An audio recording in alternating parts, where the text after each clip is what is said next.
Hello and welcome to the Old Man Orange Podcast. I'm Spencer Scott Holmes. And I'm Ryan Dunigan. And we're coming at you with the brand new Predator movie.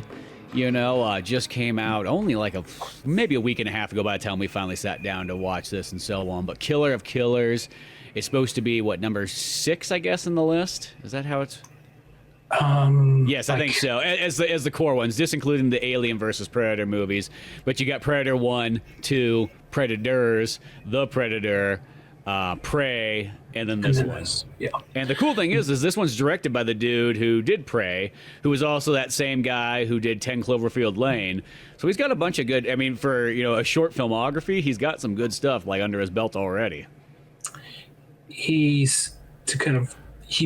We'll see what the next one is, because he's also releasing another one this year, a live action one, which is from the perspective of the Predator, called Predator Badlands.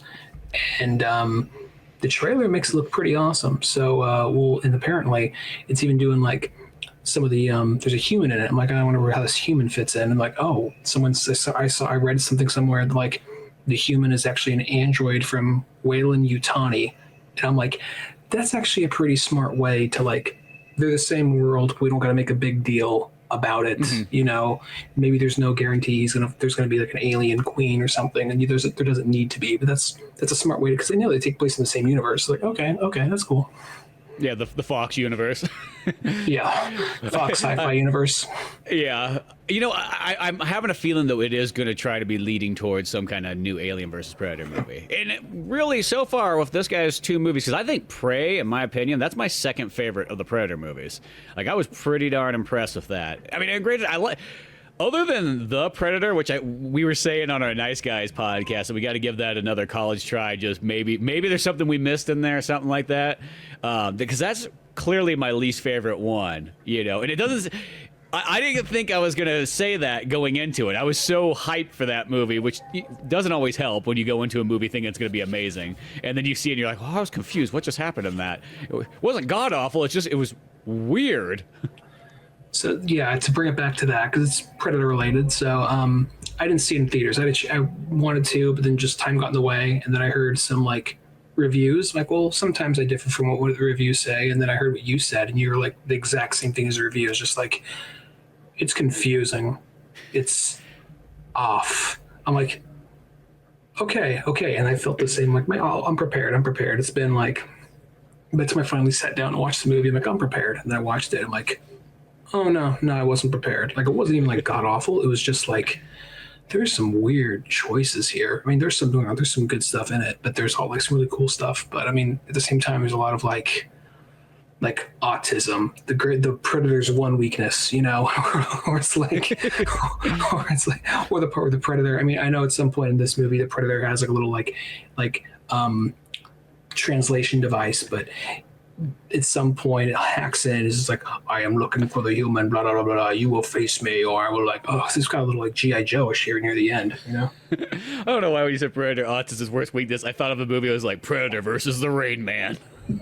Well, it's kind of what the movie sort of became, because like the kid, was right. Like with autism was able to like, hey, you like Pokemon, right? Here, look at these like hieroglyphs. Tell us what the fuck's going on. Like, yeah, you know, like, okay, cool. He hacked in there. Like, apparently, you just gotta grab any autistic kid. Like, I got this. Like, all right, cool. Throw him like a fucking Pokemon. Pay attention. Yeah. I choose you, autism on. Well, it's like, you know, it's just one of those things where, like, I don't know. I gotta watch it again. I remember just like, oh, this movie's gonna be awesome. It's by Shane Black, and it's Predator. You know, it's gonna be awesome. And I'm like, oh.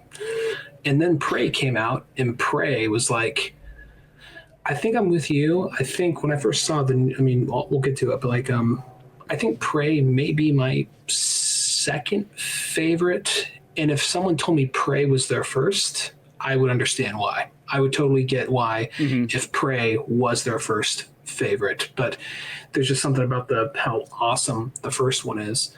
And, you know, it's kind of like, you know, first time kind of thing. Predator, like, dude, this movie's fucking awesome. And then you see Prey, and it just kind of like, they all kind of go by the same pattern, but it's a pattern that this one, I mean, I think his Predator solo name, just not Alien versus Predator, but Predator solo name, with the exception of the Shane Black one, are all good movies. It's just Prey and the first Predator are just like perfect, just about. Yeah, literally. It's like, because that was like how Prey was. Prey was that one that I felt like if you wanted to just nitpick it ever so slightly, and I think it's just because it was a Hulu movie, you could feel like the special effects felt like they were just a little bit, like they almost got the little bit lesser budget because they weren't a theatrical movie. But that was that movie too. I also felt like it kind of got screwed over because it wasn't a theatrical movie. I'm like, dude, it's so good. This should have been in cinemas. Like, that's such almost like a bummer to it that they had to be just a Hulu only movie. And because I just felt like it was too good for that. But, I'm not complaining for the fact that, like, at least it still got made. At least it's still out there and all that stuff. But I was like, that one needed to be in cinemas. Like, that should have been there. But, and then that's the most minor nitpick. I just feel like the CG probably, if it was in cinemas, they would have turned the budget up just a little bit more, And that's about it. Just to make it look a little bit nicer. Apparently, the fact that it was a streaming is why they had the creative freedom to do what they wanted to do. That's the reason why they were able to shoot that movie entirely in Comanche and English, as well as some of the things he wanted to do and whatnot. So trade-off, I guess. But at the exact same time, yeah. Well, I was just going to say this real quick.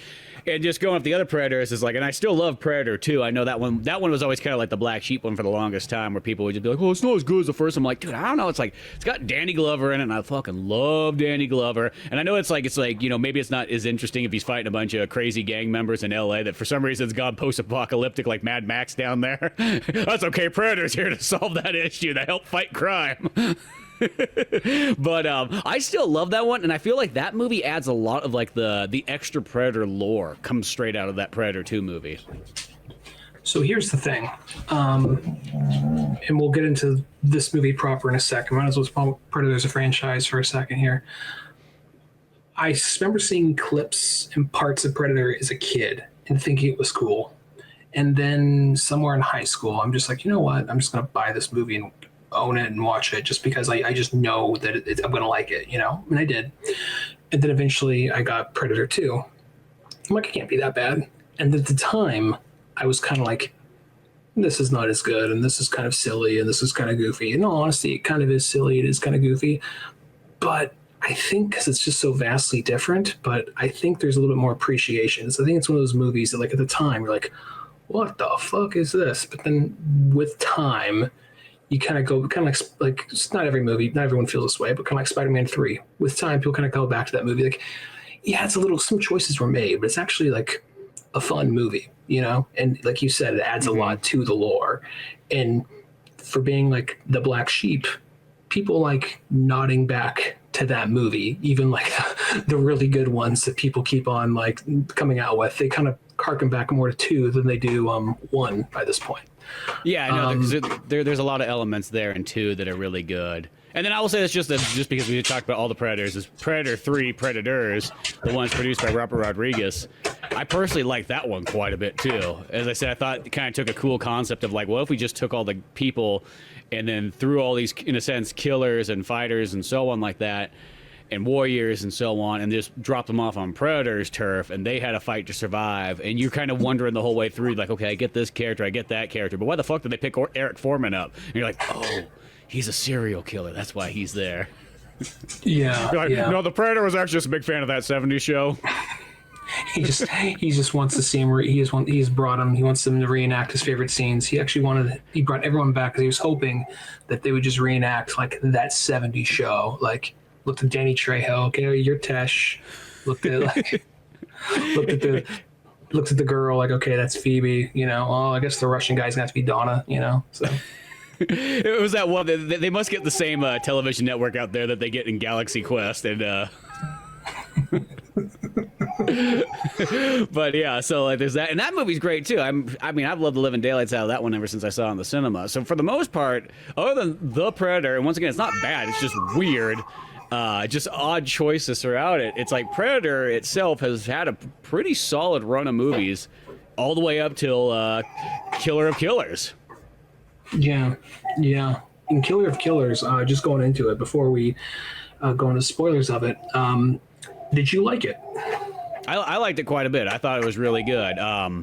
if you wanted me to rank it with stuff, and it's not saying anything against it, but it probably wouldn't be up there with some of the other ones. But then again, I've only seen this one once, and I'm very partial to, like, of course, 1, 2, 3, and Prey. So I probably would. Sounds weird. It's probably one step above The Predator as far if I had to put it in a chronological list. But that doesn't mean I didn't really like it a lot. And I think that the 3, in a sense, mini stories that it sort of has, and then what it leads into in the end, they're really cool choices, and I think they actually get better as they kind of go on too. Even especially we'll get to it when we get there. But that third one, I think, takes the cake, if anything.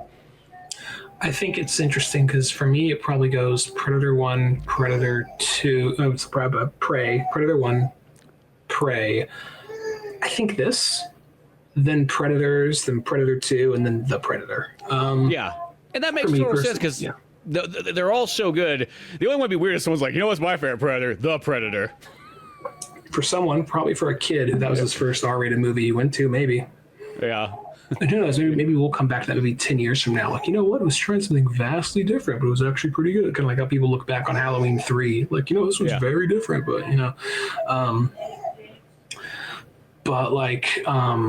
I think that this one, it's like, when I first saw the trailer, for some reason, I thought this was just like a anthology show. Like, okay, every episode is going to be like a different time or something like that. And then as it goes on, I'm like, oh, wait, this is a movie? And then, like, you're watching it, well, that's kind of ballsy because, in all honesty, you say anthology film series, an anthology Predator movie take place in different times.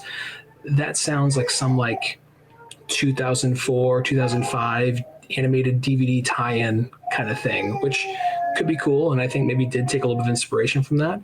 But they treated it like, no, this is going to theaters. Because this movie is actually to get a limited theatrical release. That's cool. I mean, granted, what theaters there is probably like 5 of them. You got to be in New York or Los Angeles, probably to catch this. But I wish it would have just gone, total theaters. I mean, it is animated, so I know that's always a little bit tougher. Not saying that it can't. We know the animes have kind of made it, And I will say that the animation in it, because I wasn't really too sure, since it was had that anthology thing, I was wondering if the animation would change throughout it. And it stays the same, and it's got this kind of a CG 3D look, but then it almost has like a painted overtone, cell shaded design, if that makes any sense. It has kind of like that. I know that everyone says this since it's came out, but that sort of that Into the Spider-Verse look. Is it rather than being very bright and colorful, it looks way more like kind of drab and dreary. But I kind of think it helps for it because it's Predator, not Spider-Man. Mm-hmm. But at the exact same time, I think it really reminded me. I know you didn't watch this show, but it reminded me of Blue Eye Samurai from Netflix, but they just really stepped up the animation and character design for that. Just that kind of similar cell shade kind of look. But I think my favorite of all 3 of the stories is probably the Samurai Ninja one. I think that one's my favorite personally. But something I do appreciate about each one is each Predator is vastly different, because I feel like Predator 1 and 2, Predator's kind of similar. Predators, it's a different clan of Predator, and these ones are bigger, and there's the OG Predator on the tied to the cross or whatever. But since then, it's always been kind of like, maybe this Predator's bigger, maybe this Predator's a little smaller, but this one is like, no, different Predators for different kind of prey. Yeah, exactly, and especially for the fact that it's going through different time periods, too, which for a moment there, when I was watching, I was like, wait a second, is the Predator time traveling? Or is they're just putting things in the deep freezer, and then I think lo and behold they're putting things in the deep freezer for later days, because at first it starts off, I almost want to say the first one's a Viking story, and I want to say that year it's 841, so it's really early on and whatnot, and it literally tells the story of pretty much a Viking raiding ship and so on like that, and their crew, and then there's this old lady there, which I think is kind of an interesting choice. Here's this old badass lady, and she's kind of like the leader of this Viking crew and whatnot like that. And of course, in the fight and whatnot, a Predator shows up, and once again, this Predator's a big ballsy kind of Predator coming into town to fight these Vikings and so on. And just saying the other years is, I think 1609 was the Japanese one, and then 1942 was the World War II one. So you had like all this. So then, like when I saw at the end when they kind of combined all these characters together, you're like, oh, I guess they just like, like, yeah, we've been saving this in the deep freezer for a special occasion, you know. Yeah, we're back in action here. Ryan has progressed outside, so it looks like a nice, fun day out there. And I think we left off talking about kind of I just want to say real quick.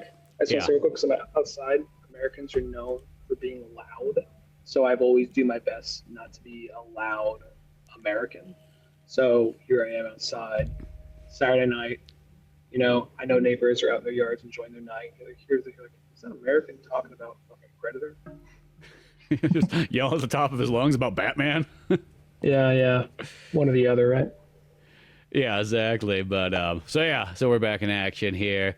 And I guess we could go into like with the Scandinavian section where you got the Viking story going on, where the Predator's, of course, going to invade the storyline and so on. Yeah, that part I thought was pretty awesome, especially like the choice that they made it like some old war-weathered like old lady, as opposed to like, because I feel like you tell like some like movie producer like, hey, so the main character is gonna be a Viking lady, like, oh, it's gonna be some hot redhead lady like Red Sonja or something. Like, no, it's gonna be like an old, bitter. She looks like a piece of leather, you know. That's just what this lady looks like, and she kills a lot of fuckers. Like, oh, okay. You sure you don't want to get like Amber Heard or something? Yeah, we're sure, you know. Yeah, I think everybody's sure. Well, I mean, like, I don't mean like that. Like, I mean, first off, it's animated, but you get what I mean, though. Just the idea of like, no, we're not going to try it. We're trying to make just this badass. Like, I don't know. It's a lot more believable, I think, in that way. Not so. Well, I just think it's just cool because it's like it's not that you don't expect like the warrior grandma to be the main character. Warrior grandma, and at some point it also throws you like, it zigs when you think it's going to zag. Like, you think like she is going to die at some point in this, and the son is going to have to like survive and make it all happen. But then like, no, the son dies and she has to keep going.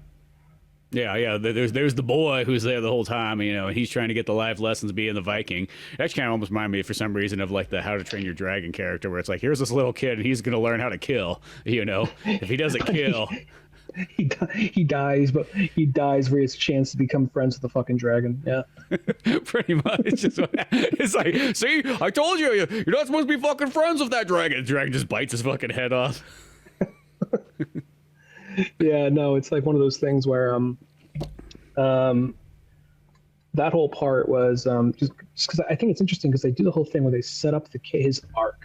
They set up his whole arc about like, you know, like avenging, you know, because her whole thing is, you know, the whole avenge me, that whole thing, you know. But at the same time, I gotta say, I was thinking, I had Red Dawn flashbacks when that happened, of that the father grabbing the fence, avenge me. But then I think that because you could still see, I do appreciate, because even though I like Red Dawn, I'm kind of like, wouldn't you rather just have your kids go off and enjoy like the rest of their lives? Like, no, we gotta stick it to those dirty commies. Reagan told us, you know. All right, cool. I thought you just want your kids to go live their lives. No, like, all right, cool.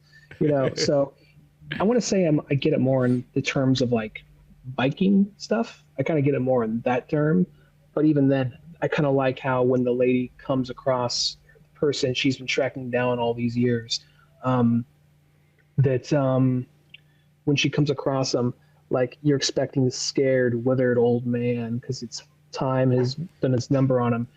But he's so jaded in battle, it's kind of like he doesn't even remember who this lady is. Like, I'm sorry, which one were you again? You know, and he's just kind of like, he maybe he's about to die, but he doesn't give a shit. You know what I mean? And she doesn't even get the satisfaction of ending him. You know, actually, no, her kid does it. Her kid does it for him. But even when he starts talking shit to her, she's kind of like reverted back to being a kid for a second, because you just kind of see the fear in her eyes kind of popping up for a second.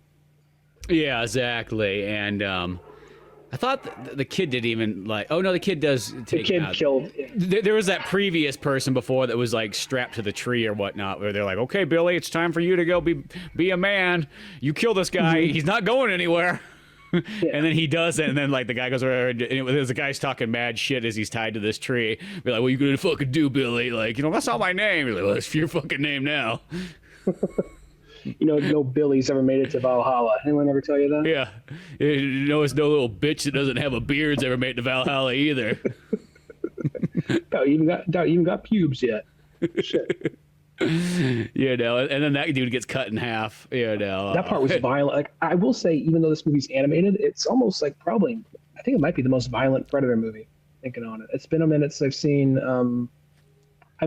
It's animated violence, but still, because the level of like when she starts taking people out with like sharp corners of her shield, and she's like just chopping off not even complete heads, but halves of heads, and like that one, like the one lady who had like, I don't remember, she had like antlers or something, but they're attached to like not daggers or some shit like that. Like her when like the Predator goes after them, and her face gets like punched in, and like the antlers are sticking out of her face or whatever, Yeah, no. And I know because it is animated, you can go the distance and do all kinds of stuff that would, be tough to do back in the day. But, it's got some good violence throughout it, especially some real creative ones the farther it gets along in this, too, where you're like, oh, shit, like, I was just jumping ahead to that World War II one, but just some of the ways that people get killed in that one, you're like, holy crap, like, I wasn't expecting that. Well, the plane one, for instance, we'll try and go in order, and not like this happens and this happens, but just about, just highlights of each one. Going to the plane one, you think the plane one, like, of all the worst deaths, you don't think the plane one's going to be the worst deaths. You think it's just going to be like, okay, they explode in a big fiery death, and that's as much as you see, kind of like episode of Gundam Wing or something, But then in this, like, no, you see the aftermath. You see them like getting shot through the planes and all that. Like, oh Jesus, they went all out on this one. Like that one is the way they got, I think, some of the most creative with the deaths, really. Yeah, well, they have some of those like cords that like shoot out and stick, and then like they pull back through, and it just like rips the dude's like heads off and everything like that in the cockpit and everything. Or those cords that compress and like close down on them, which I think might be. Was that in like Predator 1, or was that like in Predator? That wasn't the first Predator, I don't think. Where they shoot those nets, they close in on them. Was that like Predator, the Predators maybe? That might be in one of the other movies, and it probably could be in the many of comic books and could be in 2 even. Yeah, two introduces a lot more of that kind of stuff in there. That's how I always kind of remember. Is 2 has a lot of that mythology, I guess, and the different weapons and so on that the Predator uses. I don't even remember. Maybe, I don't remember them like that though. At least, and it said that's pretty badass and brutal and so on like that. Yeah, and then but no, I do think that like the Predators, for being like light years ahead of everyone in technology, of the people they're fighting. I do think it's kind of interesting. They always like, how do I put it? They have the same weakness every time. You think someone would just put in like, hey man, can we put in some heat signature shit? Because they always get us with the cold. Come on. Yeah, exactly. They're like, we thought it was going to be easier if we went to Scandinavia, where it's going to be, everything's going to be kind of cold. So we knew all the bodies were going to be hot. It was going to work out for our advantage. Not like that time we went to fight the guys in the swamp. I'll say Predator on the bayou, like adventure.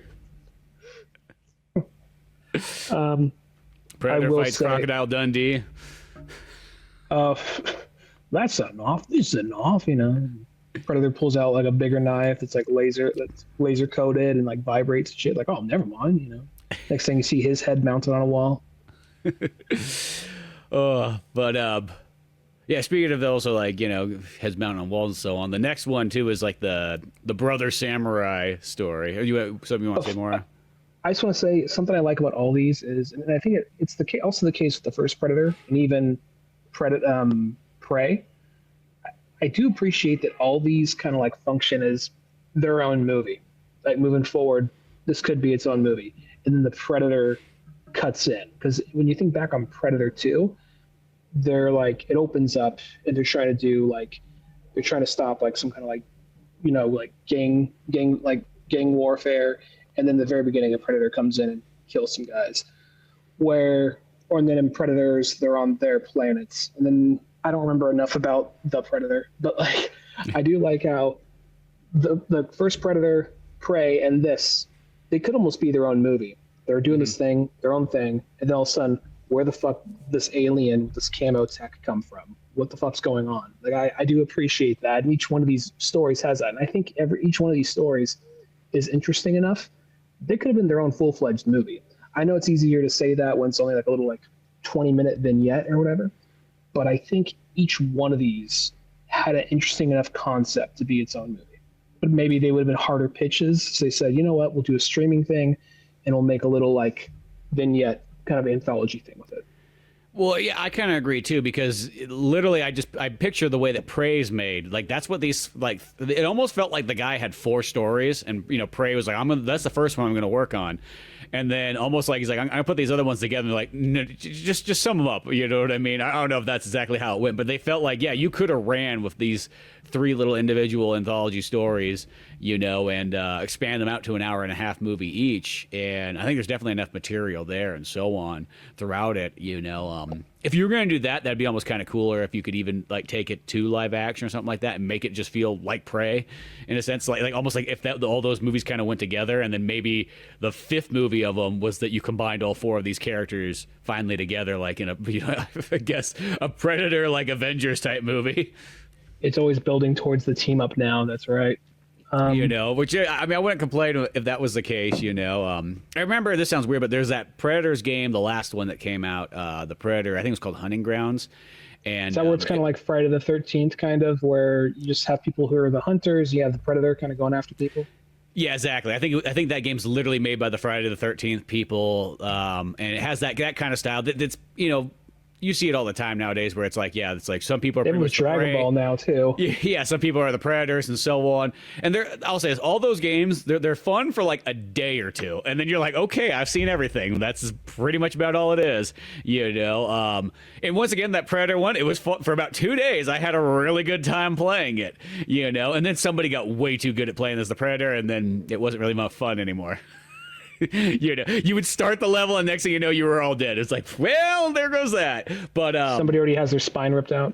Yeah, pretty much, literally. But it was still at the time, it was still kind of fun. And I remember they had like bonus characters you could get, but you could play as Arnold Schwarzenegger. So of course I had to play as Arnold Schwarzenegger. And they had 2 versions. They had 87 Arnold, and then they had one that was called, like, I want to say it was like 2024 Arnold or something like that. So it was almost like if he got captured by the Predator and was brought back out kind of thing, and it had sort of futuristic. I'm like, oh, that's cool. And then they had the chick from Predators in there. But the one that I thought was kind of dumb was like, you should have just made all the characters just should have been people from the Predator movies. Like there should have been the Danny Glover character. There should have been Danny Trejo. Yeah, like the Danny Trejo characters and so on like that. The giant Russian. Yeah, the Jesse Ventura character, Shane Black.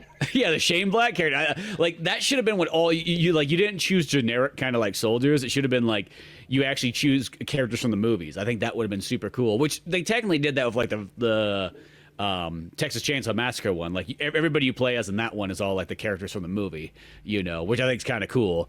And I just had Texas Chainsaw Massacre. I'm like, I don't play as the prey. I just play as the killers and just do that. But then after that game, once again, it was fun for a couple of days, and then all of a sudden, like a week later, it was like you turn that game on and everybody would escape, and you'd be like, I never saw a single soul. They're just way too good. I don't know what happened here. My joy of murdering people over and over has now gone away.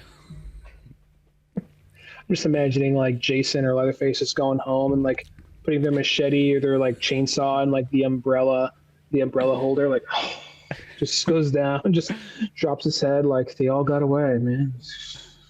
I'm losing it. I'm losing my touch. Exactly. Just turns the TV on like, what's the point anymore? This used to be fun. I used to be good. Who am I now? What am I now? Grandpa, can you hear me?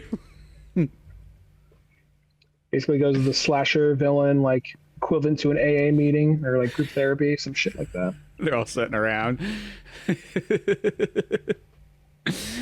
But yeah, Predator and all that kind of stuff. Speaking of that, there. Well, I guess what we were saying was that like if you kind of took all these characters and you had a combo movie in the longest run where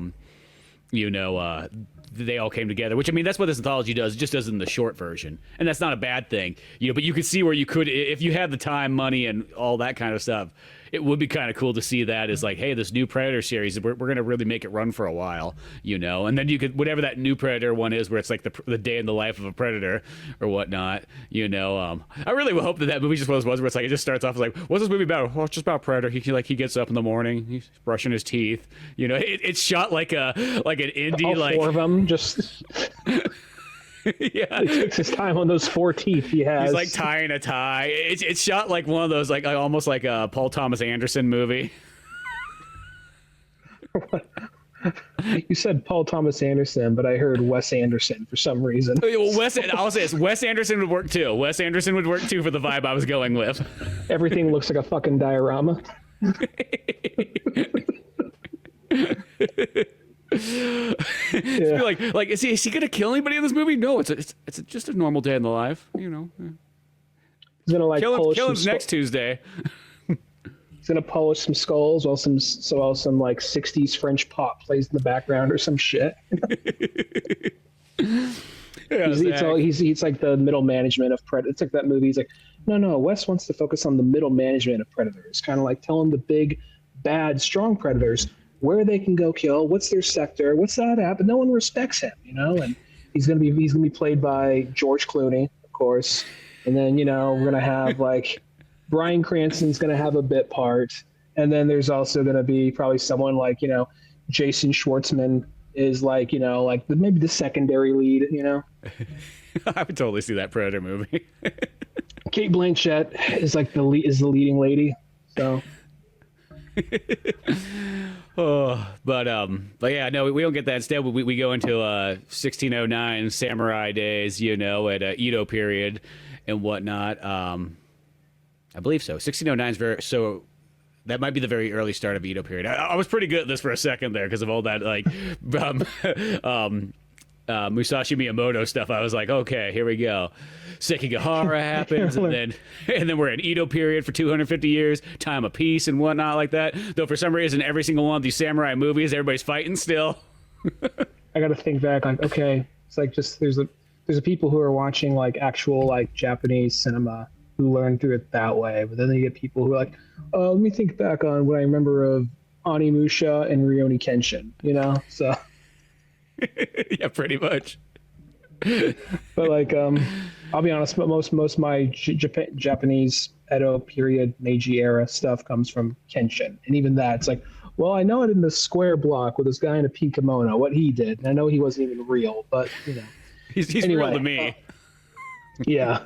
If you believe he's real, he's real. Yeah. I do like about this one is this one's almost kind of the more artsier of them all, because other than like the Japanese haiku monologue, like haiku at the beginning and the last like couple of lines at the very end of it, this one's like a silent picture almost, and it's just kind of like, I like how you just see these two brothers who are really like inseparable, and then they're not sure if it was their father or their lord basically pit them against each other and basically ruined their friendship or their bond. And the idea of one of them was like, I'm not going to fight my own brother. And then the other just like, well, I don't want to look weak. I got to take this fucking opportunity. So then he gives him a scar. And then the guy with the scar is like, fuck this. I'm going to train to be a fucking ninja and kill all you assholes. Fuck you. And leaves. And I'm not going to lie. I was kind of on the ninja side. A little bit. Yeah. Well, yeah. The shinobi always seems kind of cooler, anyways. Or the ronin and all that kind of stuff. Where, because the lore, even though as cool as samurais are, it's like that thing. Like the more you kind of learn, it's like, well, the only thing about this, sometimes they're kind of like shills in a sense, where they have to take lores from Lord Daddy there and whatnot, and God forbid you go against any of the code, and you stab a guy in the back, you're a fucking pussy, you know what I mean? Like, and the ninja's like, fuck it. Just get the job done. I'll do whatever I want. You know what I mean? Like, if I want to fucking throw smoke in the guy's eye and kick him in the balls before I stab him, I do it. Nobody fucking tells me what to do.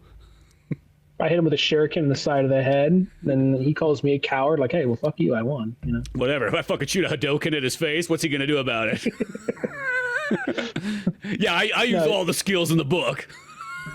No, I think the aesthetic of samurais, and I could enjoy a good samurai movie and all that still, but when it gets down to historically, I'm just thinking like, I'm going more Japanese Antiva. I'm going the samurai. I'm going the ninjas. So.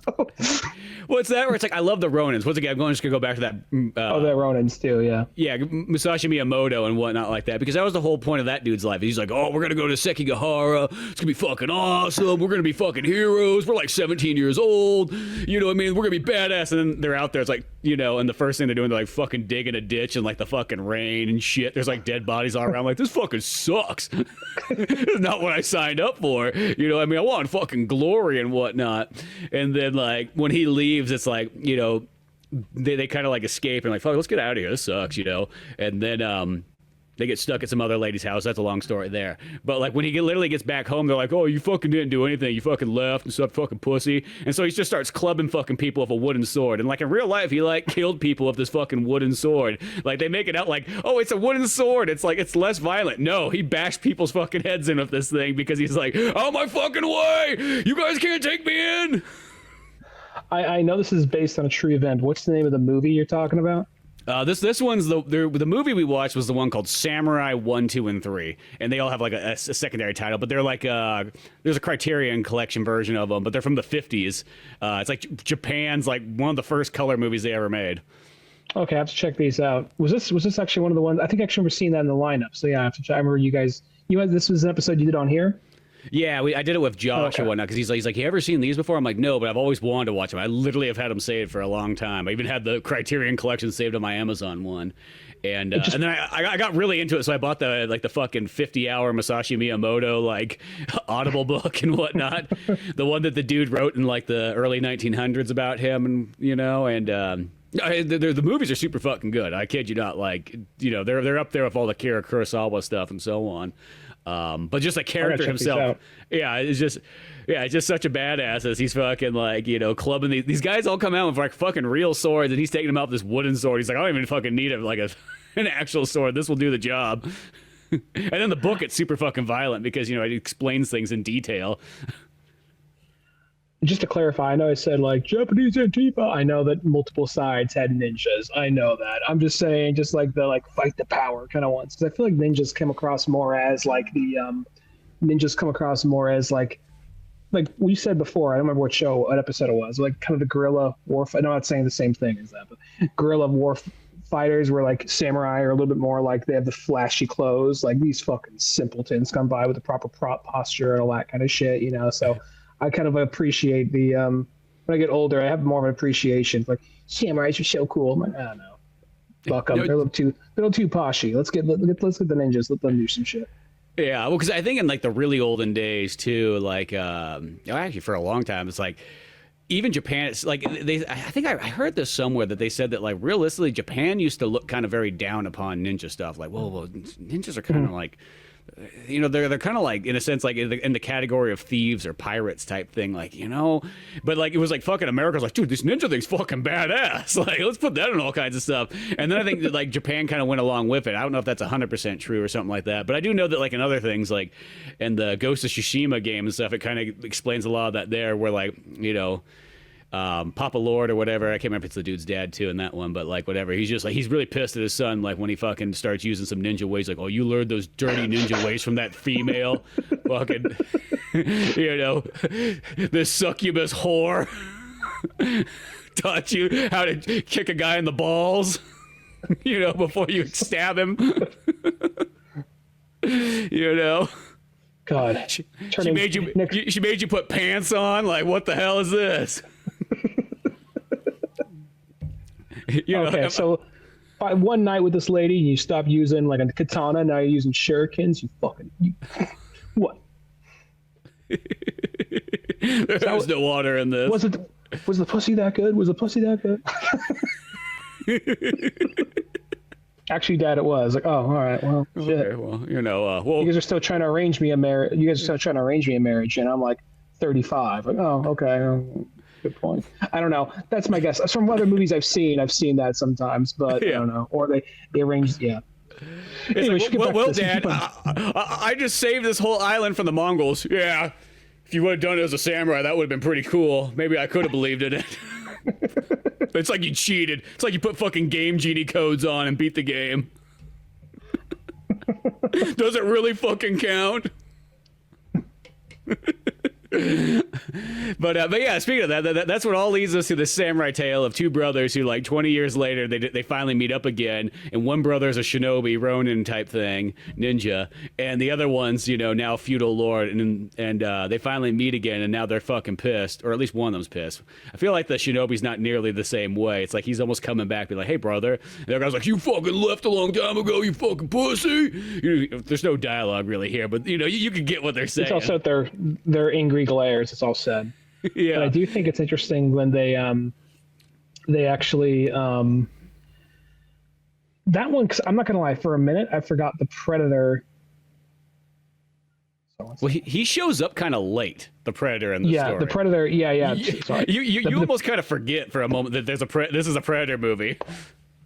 Yeah, the Predator. I totally almost forgot this was a Predator movie for a minute. I was just because I was kind of so engrossed in their personal conflict. You know what I mean? So I was just kind of like, once that got rolling, even when the Predator kind of came in, I'm like, you could sit back for a little bit. I'm interested in what these two got going on here. Even though the Predator fight was still awesome in that, and the way they brought him down at the last minute, and their whole story is they're fighting. And they think for a minute, or we're made to think they think they've killed the Predator, but the Predator's still alive, and they're pretending like they're going to keep on fighting, but instead they both go for the kill where the Predator's at, which I thought that was a pretty cool scene.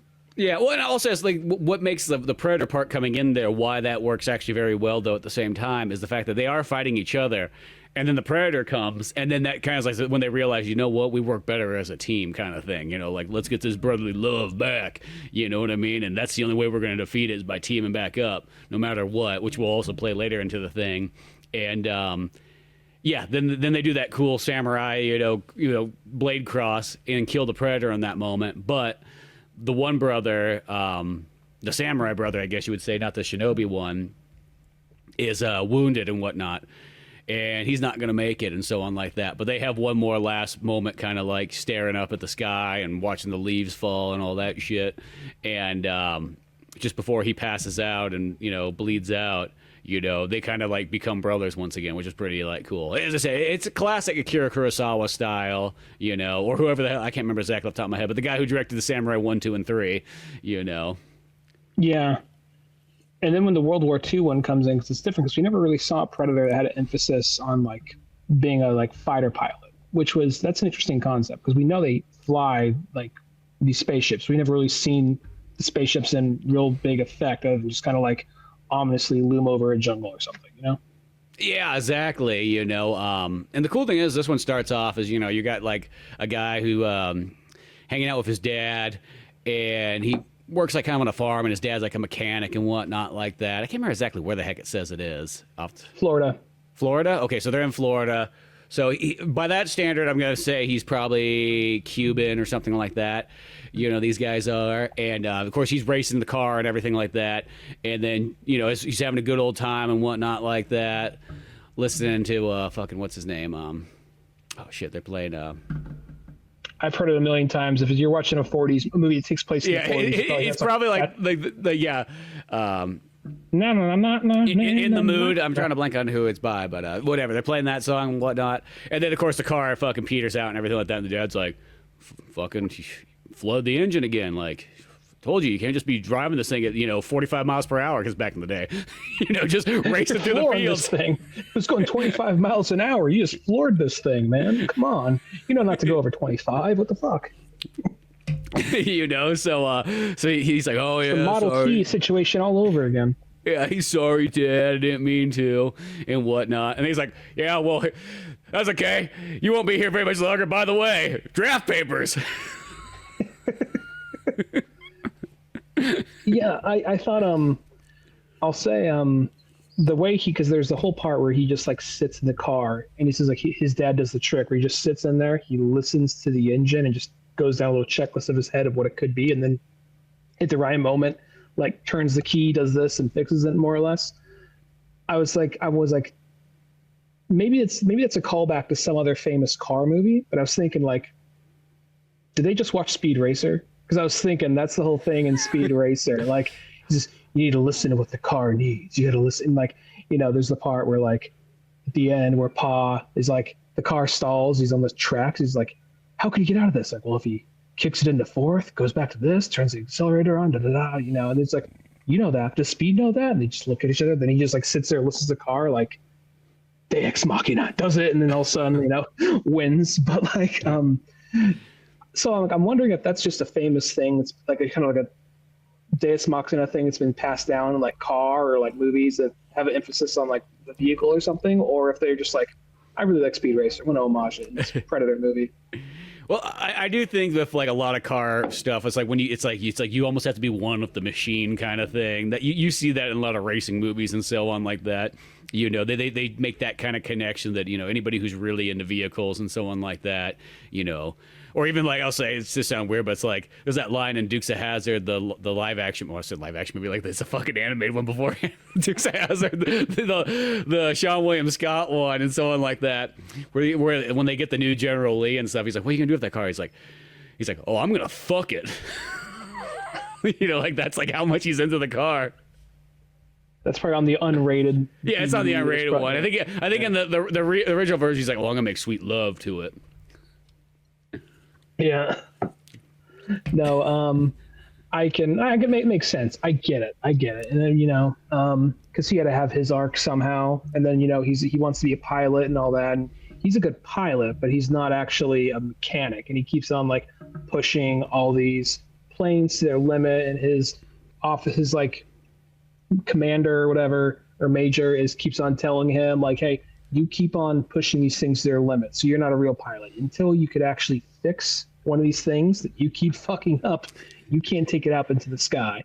Oh shucks. I will say that character, the Cuban guy, he did kind of have like shonen protag kind of vibes to him, I feel like, which isn't a bad thing. I think that's kind of like youthfulness, and a Predator movie is kind of needed, you know, by this point. I mean, I guess we had that in Prey, but you know what I mean? A little bit of that kind of like, oh, gee shucks kind of thing isn't always the worst thing to have, and especially just the contrast with everybody else, you know? Yeah, exactly. I just like someone was like, you need to learn how to work on the engines. Well, Tom Cruise in Days of Thunder do. You ain't fucking Tom Cruise. And besides, when his like car gives out, he just runs like knife hand style and still somehow like outruns a car, you know? It's the only fucking Mission Impossible movies he does that. I know. I always think about that too. In the latest Mission Impossible, I'm like, he's still fucking running at top speed, like, and he's passing people. Like that's like it's become like the Tom Cruise signature is that he can outrun other. Like, why get a car? You know, he doesn't fucking need that. He literally outruns the fucking T-1000. Yeah. He has that like stern, like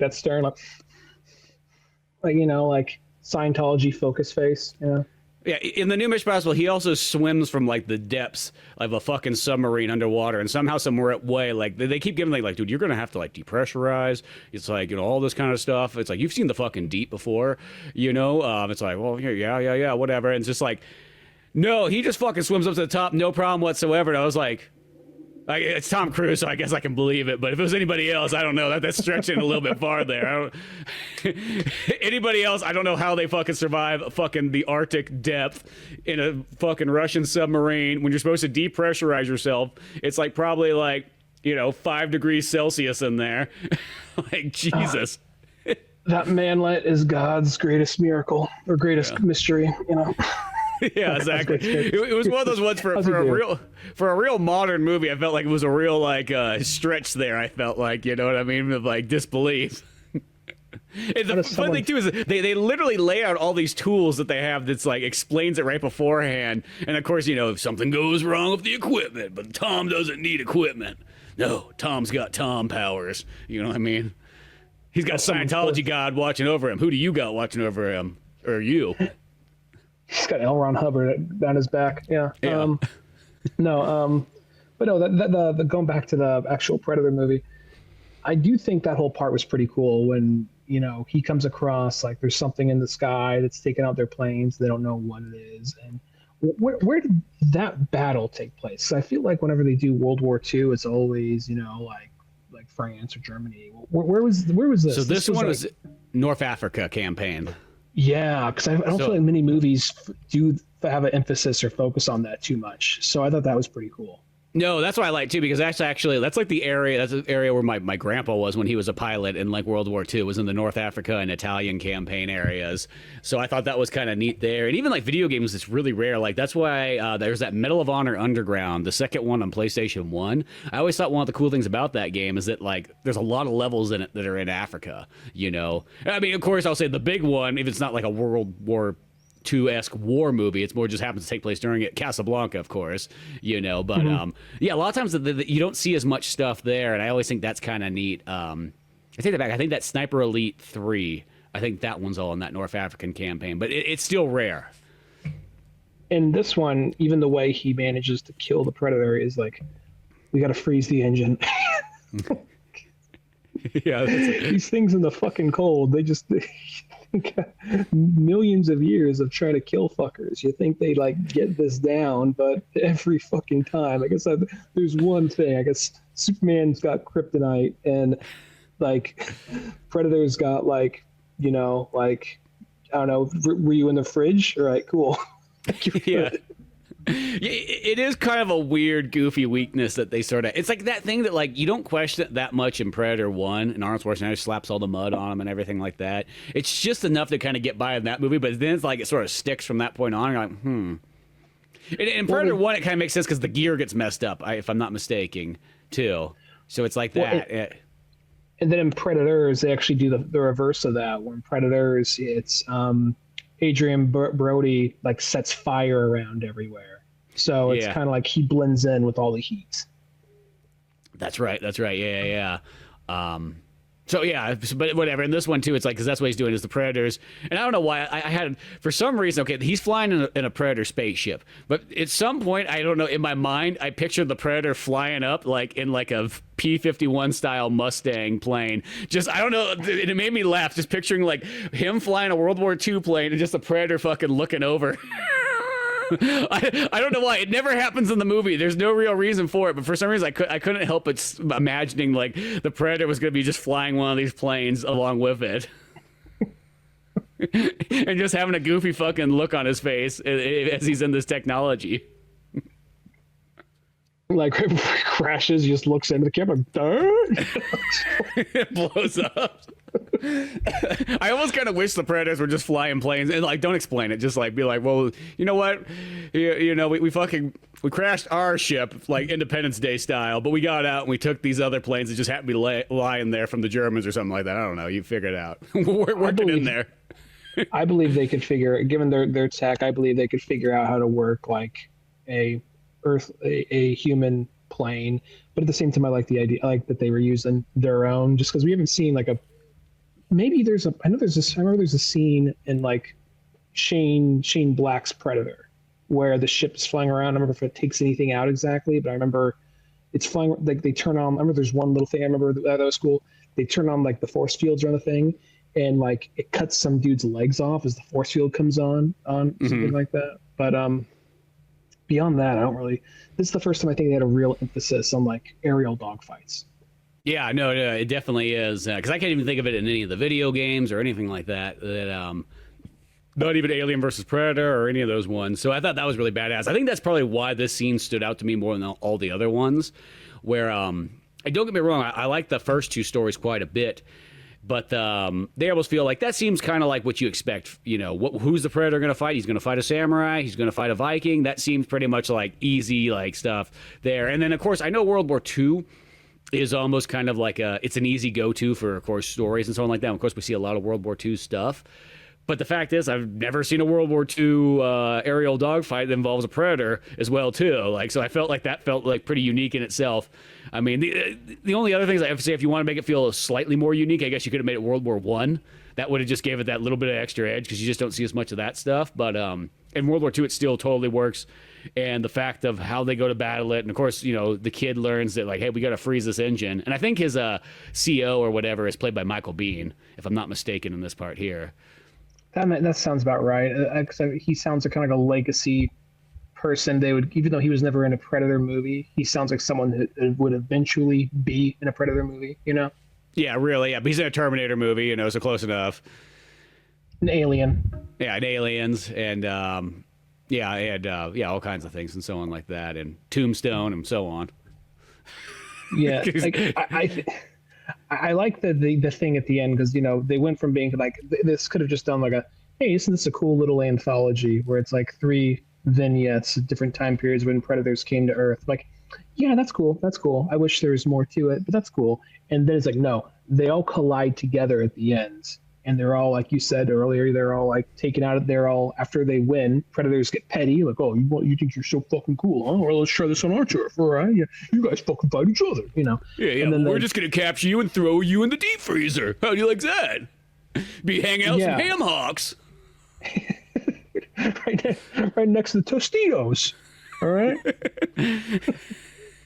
Yeah, we like to have some Tostitos pizza rolls when we're watching reruns of that 70s show. And executions. Because Eric Foreman is fucking God. It's just like they just have a giant statue of Eric Foreman and they're just doing some kind of like predator chant, like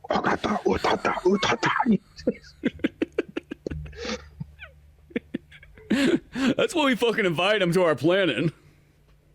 We didn't invite those other people, actually. They were just there in the way.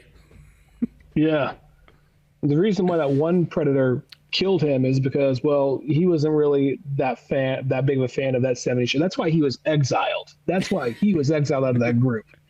All right? Don't take that on us. So he liked that 80s show. He was mad about that 70s show. He was mad they only got one season and then it's never been on anything else since then. For some reason, he took it out on Eric Foreman. That's not his real name, right? Like, not to us, no. It's just Eric Foreman. Yeah, we saw Spider-Man 3. It wasn't that 70s show. We're very mad about that. Yeah. Eric Foreman should have been in the lead. He should have been Spider-Man. Don't argue this with him, otherwise we'll just like rip your skull out via your spine. Like, I know. That's the lucky people. Like his whole the whole thing where they put them into the I thought it was kind of funny. Like, somehow I knew if there was gonna be a weapon they call back to, they were gonna call back the 1600s like pistol from Prey and Predator 2. If there's something they're gonna call back to, I knew it was gonna be that. Somehow I just knew it.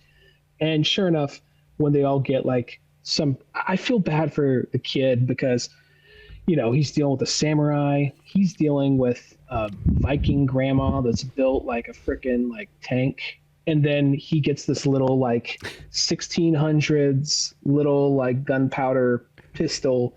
And he's like, the fuck? This is even from my own generation. What am I supposed to do with this? Like, the Predator's just like shrug his shoulders and be like, that's the only American item we had.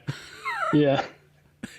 I will say for a minute, because I know it's Predator, so it's not that realistic, but at the same time, it goes a little bit more like over the top for a minute because at some point, he gets eaten by a monster, but he manages to survive and get out of it, and the whole thing of like he does the thing like I need to listen to the alien technology, because I get the idea of like listening to the plane or listening to the car, I get that, but he's like I need to listen to the plasma generating accelerator, just this shit that doesn't exist. Like, okay, that must be what that is, and then knows how to fly the fucking thing. Like, that was a bit much, but I'm already here and I'm already enjoying the movie. I'll go with it, Yeah, it's just that one. It's like he pilot on Earth, he could be pilot in space.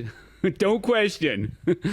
I mean, to be honest, like it's one of those things. Like, it sounds kind of like how the fuck does he pilot that thing? But it's like compared to the other two, like they're like this is some demon witchcraft. What the fuck, if it's to them. So like, if anyone's gonna pilot, it makes sense. Yeah, he's the only logical choice character for sure. But like, yeah, even in a World War II plane, I mean, how many controls are really on that comparatively to like who knows what a fucking alien spaceship? We already know what like a aircraft looks like nowadays. Like, go fly a 747 on Microsoft's Flight Simulator and take a look down at the fucking control board there. I'm assuming that the Predators is something even more complicated than that.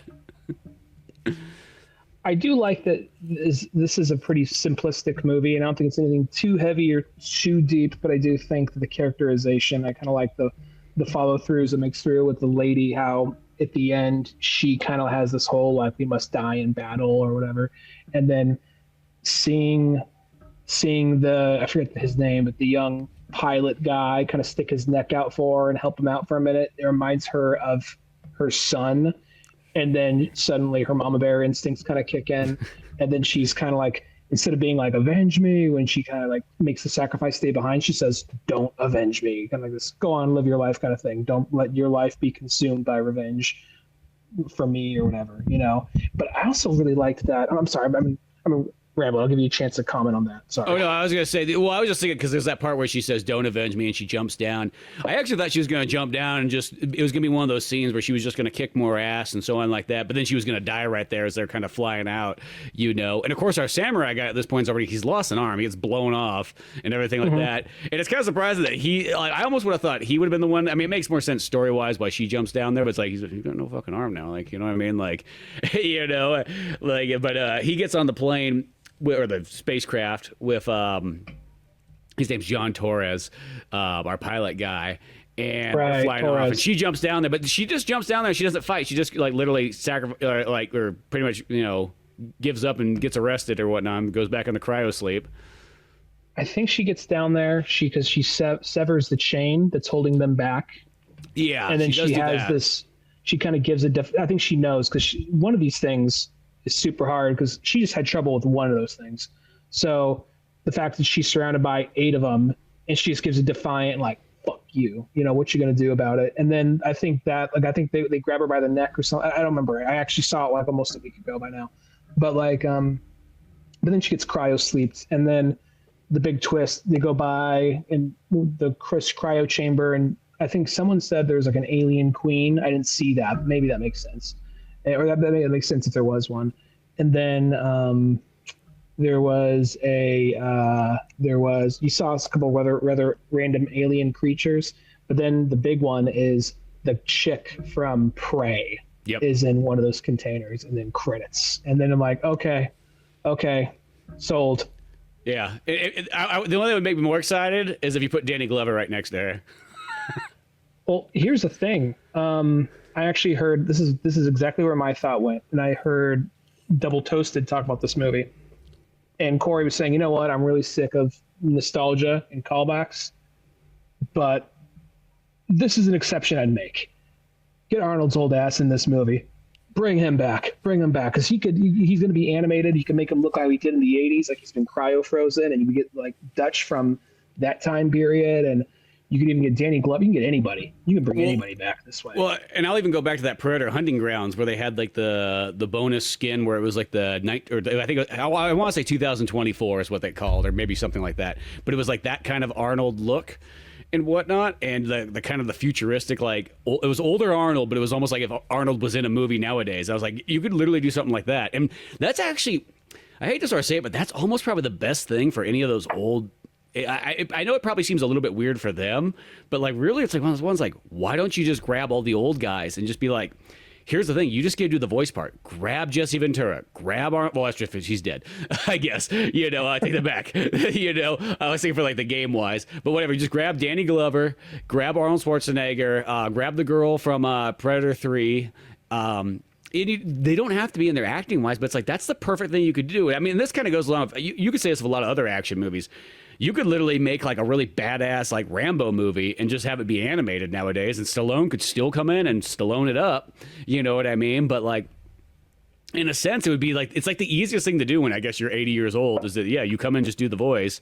It'd be kind of like when Sean Connery did the From Russia with Love video game. You know what I mean? Other than the fact he sounded kind of older when he did it, but I can bypass that because he's just like, oh, I'm Sean Connery, a super old version of me. Look at my 1964 body. Yes. Come with me. Well, who wants to make love? But beyond that, though, it was cool because it was almost like you got the extended director's cut of From Russia with Love with that video game.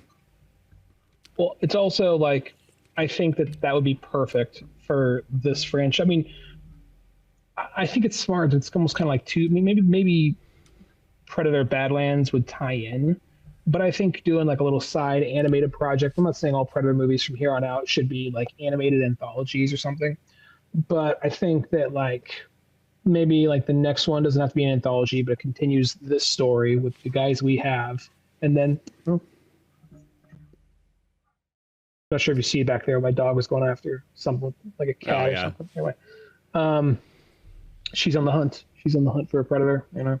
But yeah, no, like I don't think all these movies need to be like animated anthologies or anything like that. But I do think it would be cool if they like utilize this, at least for maybe the callback move. Like, I don't know, just like another movie or two. Like that would just, if you're gonna like tease the girl from Prey, who is an awesome character, I think you should get Arnold in there, like, because it would make sense this way too. Yeah, you know what I mean? And I feel like at this point, it's like, it's not like Arnold of the 90s where it's like, we all know that's kind of the thing is like, I don't think they really had the money to like get Arnold, for Predator 2 or anything like that. You know what I mean? It was like, that was already going to be too much for them. Because I know that was always the biggest deal. Like, that was like the thing I just remember from being a kid is everybody like, oh, Arnold's not a number 2 and whatnot like that, and so on. But yeah, I feel like now, and as I said, I would love to see Danny Glover in there too. Like, why not? Like Arnold and Danny Glover as a fucking team up. We've never seen that in a movie, anyways. I don't care. It could be animated form. That's cool, And even though Danny Glover is like 90 now, he kind of had like, even in that movie, like even though he was like, he still kind of had like an angry old man kind of vibe. Like I'm too old for this shit. He had that back then, so it fits. It fits. Yeah. I would definitely be down for the next one. I'm really looking forward to Badlands. Yeah, same here. Since it's like this guy's been on a pretty good streak. As I said, like I've liked every single one. I love Prey. I love Predator, Killer of Killers or whatnot. And of course that Cloverfield 10 or whatever. That movie was fucking good. So. Yeah. I will say that going on the Predator Badlands, because like apparently the one human looking character in that is a Weyland-Yutani android. I think it would be kind of cool if we reach this point, and I think it more works for Predator than Alien, because I think Predator steals the show if Predator's there, really. But because Aliens, I mean, even though I love Alien, I do feel like it's just kind of like, in comparison, it's just a dumb animal, Like yeah. I feel like it'd be interesting if you could have them like do like maybe if no, it doesn't have to be the next one, but if you could have like an alien fight a predator and have it be just like a scene or part of this movie, it doesn't have to be the whole thing. Like, oh shit, we crashed it. We crashed into a xenomorph hive, and it's just there's some other alien we got to fight for a minute, as opposed to like it's got to be this whole movie, and it depends on the kind of movie you're telling. Like if you're telling like a claustrophobic like slasher style movie, yeah, but like it looks like Predator Badlands looks more like it's going to be like an ambitious like action adventure epic. Yeah, exactly. Well, the other one too I always thought was kind of weird is like why they don't just use it. It's always your Alien versus Predator. What if it was like the Alien and Predator were teamed up? Because I think that's almost a fucking scary concept, is that the humans have to take on both Alien and a Predator at the same time. Just the fact of that overwhelming odds. I think you'd have to have some kind of plot device, like the Predators managed to get like some kind of like collar or something around them. And I think one of the things about like the alien is like the alien can't be tamed or whatever, but who knows? Predator's fucking riding the alien in like it's a fucking like horse. Yoshi. I did think it was interesting. People were pointing out that apparently the king predator that was in this movie, that like those may have been xenomorph tails on its fur cape. Interesting. That would make sense, though. Yeah. I mean, it's not really out of the question. We know this is... It's not like if Alien versus Predator never existed in comic book, movie, video game form, you'd be like, wow, but it's like, well, there's a lot of stuff there that, I expect this. I never saw the second one because I heard it was really bad. And the more I heard about it, I'm like, yeah, fuck that. I didn't like the first one.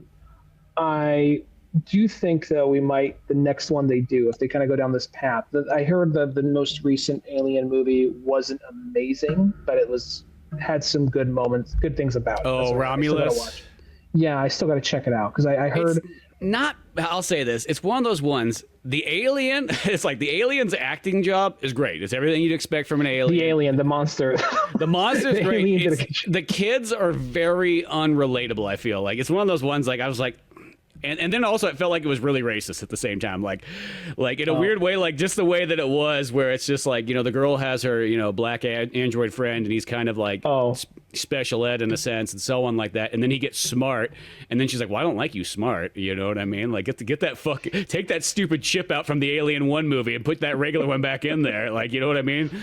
I want my Rain Man friend back, you know, in a sense. You know, and I was just like, the only reason because the guy just happened to be a black android that it felt like that, not like there was any like hate towards it. I think she looked at him like a younger brother type thing or so on. But yeah, like all the other kids, you're like, fuck it, I don't care. The alien could kill all these kids. They don't seem very cool at all. Yeah, I don't know. It just felt like you could have a group of cool kids that you feel like, yeah, there, but they just felt like, yeah, man, we just fucking hate being on this planet. Fucking parents suck, and yeah, whatever. Like fucking, let's just like hijack this like spaceship and get fuck out of here and whatnot. Of course, the ship they hijack or whatever is fucking, it has an alien on there. Why would it not have a xenomorph on there? You know?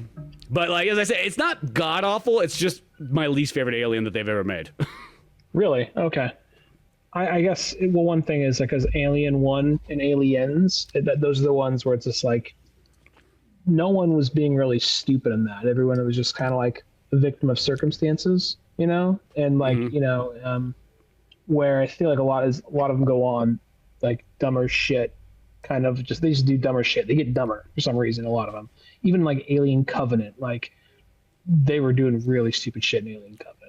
But, you know, oddly, in the Prometheus movies, the dumb shit almost makes those movies better. It's one of those weird ones where, like, in any other movie that would bring it down in my book, it literally makes it better. I don't know why, but like I fucking love the stupid shit that happens in those movies.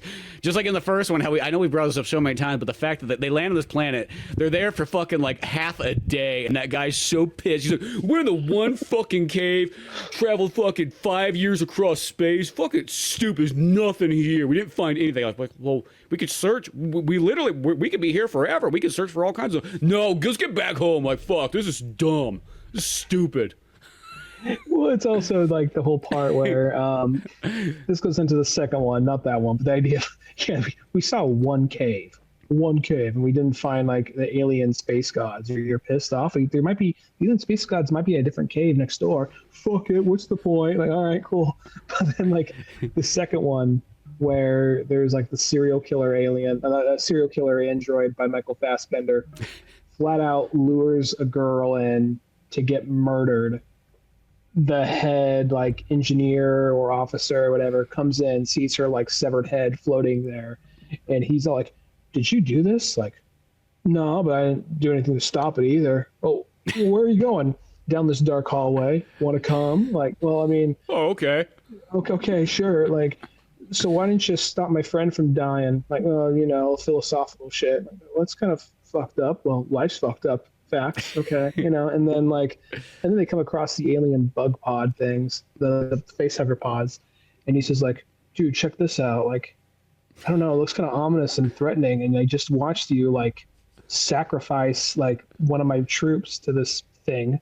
And then like the only time you ever showed any emotion is when I killed that thing that killed my troop. And like, yeah, well, you know, it was we'll just take a look in there. Like, okay, put your face up to it.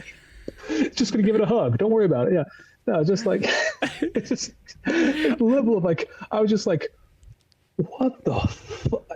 It's by the guy who made the first one, so I'm just like, come on, man.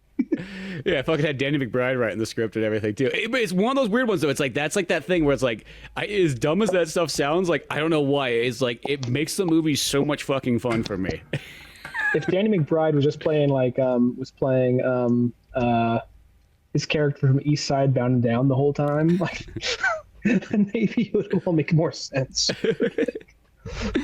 He was playing Kenny Powers the whole time. Yeah, exactly. Oh, but yeah. Yeah, as I said, that Romulus one, you could throw it on. You know what I mean? I don't feel like there's no real takeaway from it, but it's not god awful. It's just very lukewarm for an alien movie. Like, you know, you kind of want more. Like, I got Disney Plus, so I'll probably put it on when I have an afternoon. Yeah, as I say, it's not one of those ones you're not going to watch and be like, oh, that was a waste of fucking time, but. Yeah, it's kind of like, I was hoping it was going to be really good, and then it's just sort of there. we'll see how the Alien FX show does. You know, I mean, I imagine that's probably going to take its time with all the plot points and all that, but we'll see. We'll see. They're finally on Earth. It only took for like, I mean, I guess they're on Earth on one of the Alien versus Predator movies, but they're finally on Earth. You know, they've only been teasing that since Alien 3. So. Yeah, well, Alien 4, that's the thing about Alien 4 is like they get the very ending. It's like they get there and it's like, oh, there's Earth, and it's like, oh, it's whole sci-fi and cool looking and so on like that, and then you never get Alien 5, so it's like, okay. Yeah. Well, anyway, hopefully Predator Badlands knocks out the park. I'm not trying to get my hopes up too crazy high, but I got high hopes for it after this one and his last two movies too. You know? Yeah, exactly. I think so. So at least we got good Predator stuff in store and all that kind of stuff coming up soon. This has actually become a pretty solid year for movies. It's one of those ones like in the last 3 or 4 years, I know we always made that thing where it's like, oh, it's like, making a top 10 list is like, it's almost like movies kind of just get put on there just because it's like, well, there was a spot. And I'm looking this year like, Jesus, there's just been good movie after good movie after good movie. And there's still a bunch of good ones that looks like to be coming out. Let alone another. You get 2 Predators in 1 year. Come on, I still got a lot to catch up on, but everything I've seen so far has been pretty good. Like everything I've seen in theaters, mostly been pretty good.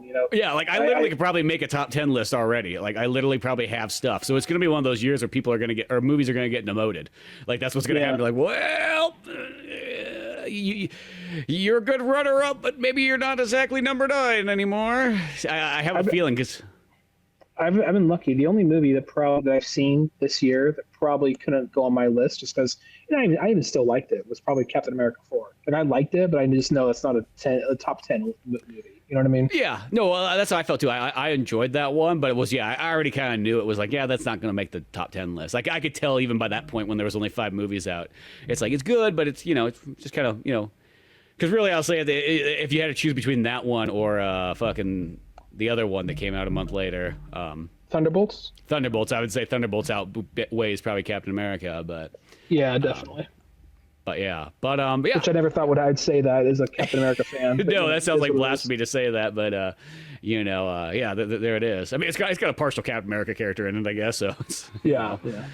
But yeah, so yeah, more good times ahead. But just check out more of the Old Man Orange podcast on YouTube and Spotify.